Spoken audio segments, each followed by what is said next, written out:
Some questions to ask yourself when you're creating these lessons, and that's the lesson plan that has those prompts in it. So hopefully it'll open up here for me.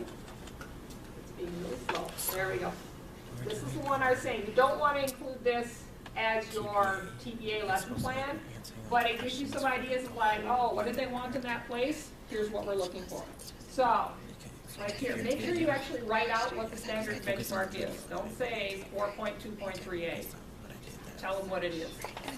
On the student language, or the central focus, put it in student language. What is it that you're working on? Ideally, have it on the board too. Let the students know. What are we working on today? What's the main idea of what we're trying to do? You see, a lot of your teachers will put their power standards on the board, and they'll have it listed for the students so that they know, or they'll use them as I can statements, so that the students know, here's what we're really working on today. What's their prior knowledge? That's going to come from your mentor teacher. What have they worked on in the past? You can also look at the standards and say, well, what should they have covered last year? You can look at what's before that in your textbook and so on. But what prior knowledge would the students have about the topic that you're talking about today? And sometimes it's none. I can think the first time I taught my students about matrices in math, the only matrix they'd ever heard about was the booby, and they had no idea what a matrix really was. So if that's the case, you really want to talk about that here's their only conception of that word, and we're going to need to work on that. But if they've talked about this before, and you're building on something from previously, you want to make sure you talk about that. Okay? In the content objective, you want to go to your Bloom's taxonomy, use those verbs that are there. What are the students going to be doing? Are they going to be creating? Are they going to be comparing? What are they going to be doing? And those verbs, the things they're going to be doing, are actually your functional language for the academic language section. That's the piece, this academic language part coming up tends to be a place that people struggle a bit. And I think the functional language is probably the hardest. People don't always understand what that is. So if we look through that part, first you're going to identify where's the learning task. Down here in the body of your plan, where are you working on this academic language? It's actually scoring somebody's lesson plans today. They had all kinds of things in there. They knew what the vocab was. They had an activity they were going to do, was not included in the plan. They had a foldable and a graphic organizer they were going to use, but I never saw it in the lesson plan where it was going to happen. So if I'm the person scoring this, am I convinced that that person's actually doing this, or do they just know this would be a good idea, right? If they don't see it, they can't give you points for it. So it needs to be written in the body of your lesson plan. Where are they going to complete that foldable? Where are they doing those guided notes? Have that in your plan. So that's what this is a prompt they added because they want you to say, where in your lesson are you doing this? What task are they completing when they're actually addressing the language? And the next part is the language demands. So they tell you to consider both the function and the task. Vocabulary, symbols, the functional language is the language and the directions. If I'm asking my math students to justify an answer, well, what do I mean by that? Do you have to do a proof? Do you have to show your work and check your answer? What does it mean? And that functional language, the directions of what they want you to do, a lot of that comes from back in your Bloom's taxonomy verbs. It's those action things. What are you asking students to do back up in your learning objectives? So you want to consider both parts there. Then you tell them, well, what supports are you going to give for your students? What are you doing? Is it the foldable? Is it the graphic organizer? Is it guided notes? Maybe you've got a word wall. What are you doing to help support the language in your classroom? And the other piece they've added this year then is you actually have to assess whether they learned that academic language. So again, like we said, make sure that's part of your plans when you're planning the assessment. Make sure you include a piece in there that says, well, do the students know what this term means or what that content is about? So that's a piece they want you to actually answer as part of your prompts now. Okay, I'm going to ask you. I'm pretty sure you've already gone over it at some point. That's okay. But with the, like the described instructional supports that will help students at middle one, how long, like how much information should we have there? Because it's a bigger space, so I always feel like I need to like fill it the size of the space, yeah. It doesn't necessarily have to be big. You can say, your history, I'm giving some guided notes as we go through the PowerPoint that the students will fill in. Or while they're watching a video on World War II, they're going to fill in these notes. And then that actual guided notes should be part of what you submit as the instructional materials, right? Because that's that extra stuff you're handing out to students. So now if I'm scoring it, I'm like, oh yeah, she did make up this guided notes and I can see what they were and they support that lesson and here's the academic language she was talking about. And as a scorer, I'm like, yeah, this all fits together. That's what they're looking for. So they're getting all of it. Okay, good question. Any other questions on the academic language piece? So that very first one, you should state in the opening of my lesson, students will be doing this task. So that's what you mean by local. Right. Where in your lesson Okay. plan is this, are you doing this with? You know, maybe it's an activity that you're doing it, but where in your lesson plan so that if I'm the person scoring and I go back down and look in your lesson plan, I should see it in there. Okay? If you forgot to put it in there and that happens to be the one you videotape, at least I can say, oh yeah, this was their plan and I can see it. But you're only doing that short videotape. The chances that you happen to pick up, you know, the thing I'm looking for as a scorer, much better if you just say, here's where it is, and you write it in, so that I know for sure. Okay? Then, differentiating instruction, very important.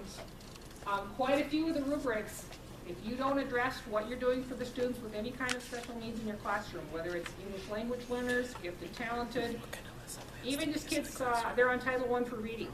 They've got any kind of special learning challenge, you need to talk about it here. If they're on your context for learning, they should be addressed in your lesson plan. You don't very often do all five. It'd be very rare that you're doing all of these things.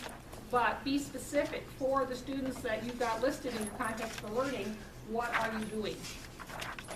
And again, you might want to think about as you're planning right off from the beginning, one of the things in universal design that they talk about is planning so that it's broad enough for everybody to do. That you don't have to go in and make a change for this student, and that student, and another student. That you make it something that they all can do in the first place. And so, if you're interested in that, look up universal design. It's another one of your research-based strategies. You can talk about why you chose to do it this way. But some of those things like, hey, giving choices in the product is going to show you. Might be absolutely a perfect way. For kids who struggle with reading, maybe they're going to make a video for you or show you some other way, what they know. So you've got that built in right away. I have 2 people in an IEP in my class. Do I do it twice then? Or do I say their name like this person has this? I would go ahead and use their first name, and probably you'll include that, or I probably would on the context for learning, say, you know, Adam has a reading disability in this area, and Susie has ADHD, or whatever it might be, okay? And then you can talk about here, you know, for Adam, this is what I'm planning on. For Susie, this is what I'm planning on. Then they, again, you want your scorer to know specifically who you're talking about, that you've addressed the needs of those specific students. So, What if you have quite a few students? Do you want us to name every single one? again, maybe not. Yeah, I mean, because sometimes it's good to have your class, you know? Yeah. But then in your context for learning, say you've got 4 of them with a reading disability. Then you're going to say, I've got 4 students that fit this and they have the same general accommodation. Then here, for my students with a reading disability, I'll be doing this, you know? So yeah, sometimes it's, you know, more than just a few, so. So then do we put those student, if we're using student names, then do we put their names in the context for learning so that you can see why I'm I modifying? would. If you're only doing 2 or 3 students, I would. So Just the then first name is all you need. If I'm using one of those students' student work, then do I put their name on it? Because I understood it was student 1, student 2, and student 3. And again, either way works. So If we you've are- only got a couple, you're okay using first names because you're not identifying them. Okay. And this is not, you know, very important, you do not post this anywhere else, right? The only place this video can be is in live text. We've had that happen, that a person was having difficulty getting it off their device and they put it on YouTube before they put it here.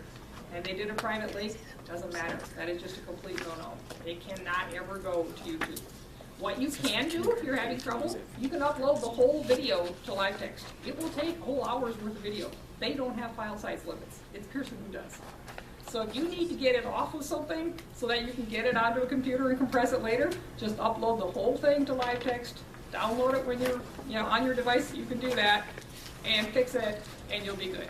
But never any place other than live text because it is password protected, and it's one of the approved sites you can do this with. So, okay, so yeah, that's why using a student name, especially if it's a first name, not a big deal. It's a password protected place, and you have to have your permission slips to be able to use that student anyway. You know, but yeah, Kim. So you can say, I will not modify the content of this lesson. You can say for that student, if that's part of their IEP, that the content isn't modified, that it's something else.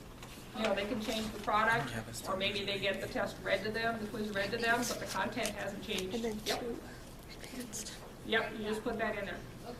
Another piece I would say too, kind of on this same area, lots of times your students that have some kind of a learning need have a para that works with them. Is saying, I'm gonna let the para work with this student. Is that addressing that child's needs? No.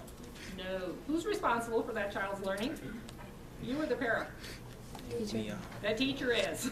So, what a better response might be is, I provided the para with this support material that she could use with little Tommy as we were working with this. And then you're going to submit that as part of your instructional supports and say, here's what I worked with the para so that she knows what to do when assisting this student. That child is your responsibility as a teacher. You can't just say, oh, the para's taking care of that one. So, I have one of my students, the para is in the IEPs to take notes. Like, he takes his notes, but she also takes sure. notes.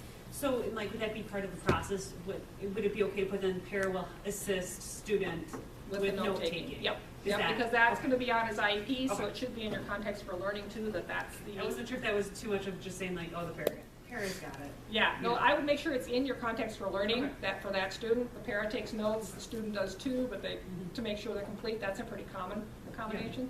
So yeah, and then you can say that here, that that's what's being done, that the para is making sure they've got everything, so. Peter? I got 3 kids on the IEP with a para in my class, and she does everything with them, but they still do regular class stuff. Mhm. She's just there to guide them in the class stuff, but she writes tests for them. Okay.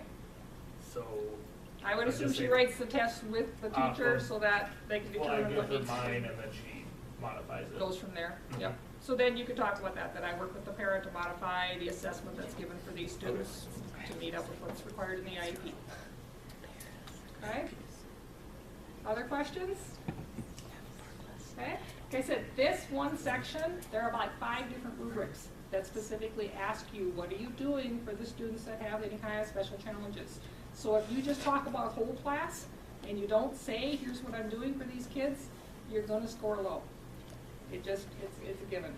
So if you have a choice between classes, I'll pick on Kim. She's got honors English, but then she's got this class with some kids with an IEP. Choose the class with the kids with the IEP, because it's kind of hard to answer these questions if you don't have some variety. So if you have a choice, choose the most diverse class you can. If you don't have a choice, make sure you really distinguish out between your lower level, more average, and higher achieving students. You're always going to have students at lots of different ability levels in your classroom, so what are you doing to address that? Okay? Then we get to the body of the lesson, and this is the part where I was saying you want to list where's the task that you're doing academic language with. Make sure you include that as part of your planning here. How much time, this is more just for you, how much time am I allowing for each thing? When you're doing each task, you want to line that back up to which learning objective are you covering there. So that what you're teaching actually matches up to what you said was the main point of this lesson. And then if you've got a research base, great, you don't need to have a citation and a quote and all that, but if you can say, I chose to use centers with these different activities because I wanted to incorporate several different multiple intelligences, including these things. Okay, you didn't mention Howard Gardner, you don't have a citation, you will get the points for listing a research-based theory, because you said why you're using it, how it fits into your lesson. That's what they're looking for. Okay. Do I have to do let's say I'm doing 2 different activities within my lesson. Mhm. Do I need to have a research base for both activities then? Or You don't have to. Okay. I mean, if they're really different and you've got a reason why you chose them, that's really what they're asking. Why did you choose to teach it this way? Because my teacher edition has it that way is not your best answer. You know, think for yourself. What is best for the students in your class? Just because the teacher edition says this might be one way to approach it doesn't make it the best way or the only way. So why did you choose what you did? And it might be something in one of your methods books. That's a research base too. That if you've got something in your literacy class that says, I want to use this strategy, you can certainly talk about that. Okay? Last part is how are you going to assess what your students have learned? Whether it's informal, and maybe you're just asking some questions, you can even write the questions in there. If it's a formal assessment, you know, maybe you're doing an exit ticket or you've got a little quiz or something or a worksheet they're going to complete, but how are you assessing what they learned? Make sure to include the academic language piece along with that. So you're not just assessing the content, but the language as well, that they've learned that part. Okay, then as you get down to the bottom, on your feedback, you've got a couple different rubrics that are going to ask you about your feedback. They want to know how you're going to give feedback to your students, whether it's you're going to write on their paper, are you going to give it orally, are you going to have them come up to you individually and go through things with them, you know, whatever that might be. How will they know they're on target, that they are actually learning what they're supposed to be learning? How can they use this to guide their future learning? That's always a big one. So you're actually better off on the TPA choosing a formative assessment, like a little exit ticket or a short quiz, rather than the end of the unit test, because one of the questions they're going to ask you is, how can the student use this in their future learning?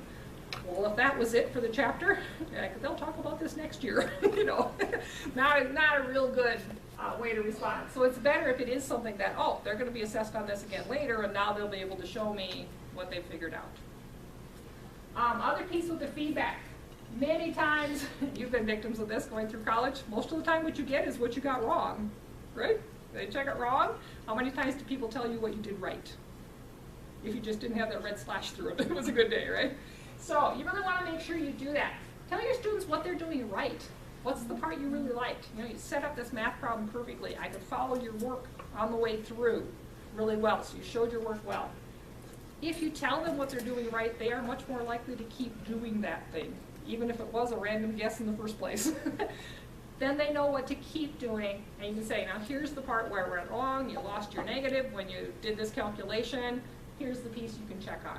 You know, you can check your work or a way you can know. So that's the piece you want to focus on with the feedback that you're giving to students. How do they know if they're doing it right or wrong, or how to fix it? Extra activities, always a good thing to throw in there. You just never know how long a lesson's going to take. Another thing you can do here can actually go back up to your differentiation. If you've got technology devices in your classroom, and you can throw in a website that might be remedial to help a student, you know, refresh on their fractions in math, or you've got a challenge game, an activity that they can go do later for the kids who want a little more challenge, that's differentiation too. You've got ways to help both support and extend your lesson. So if you can include some of those things on your lesson plan, that's another way you can help meet the levels of all the learners in your classroom. So ways to do that. And it might even be, that's what you send home. The kids can work on at home if they've got access there. So lots of different possibilities. It might be apps if you've got iPads or devices in your classroom. All kinds of different possibilities there. So, okay? Questions on this part? So far so good? Okay. Then we'll go back. Okay. So, I think we went through most of this already, the materials that are in the content area in D2L. You've got some academic language samples in there, so take a look at those if you're kind of struggling with that. It's a good place to kind of show you some ways that you could deal with that part as well. We talked about file types, that you can't use PowerPoint or Smart Notebook files, and I mentioned in here, we're going to post PowerPoint so you'll have it. Like, again, how did I change that Smart Notebook file into something else? It gives you the directions on how to do that. Your video clips have to be compressed, so you clip them first, then compress them, and then upload all of that. So that will take care of that part. Okay, so now you've got it all. You've got your lesson plans, they're all in one document. You've got your supporting materials, you've completed your commentaries. You've made sure when you're answering your questions in the commentary that you're answering the whole question. A lot of times we answer the first part because that's what you remember, and there's another two pieces. You know, go back and look at it. Did you answer the whole question and compare it to the rubric? Is everything in there? Because you know how they're going to score you. They're already showing you. You want to aim for a 4 so you'll know you'll get a 3, right? So make sure you have all the pieces you need in there. Don't be afraid to use the language of the prompt. I gave my students feedback when I did X, Y, D. Use whatever they're asking you as part of your question, then they know here's where you're saying you did this, that you're answering the part that they're after. So, when you submit, first put everything into your live text TPA portfolio, the one we just made, okay? Upload everything into there first. It's going to make your life so much easier, and it will lot less questions you'll be asking me later. So put everything in there first. Then, we have that TPA submission. I'm gonna show you that document. It's step by step. So this will be, to my knowledge, I don't think they've changed the screens too much. It should be pretty much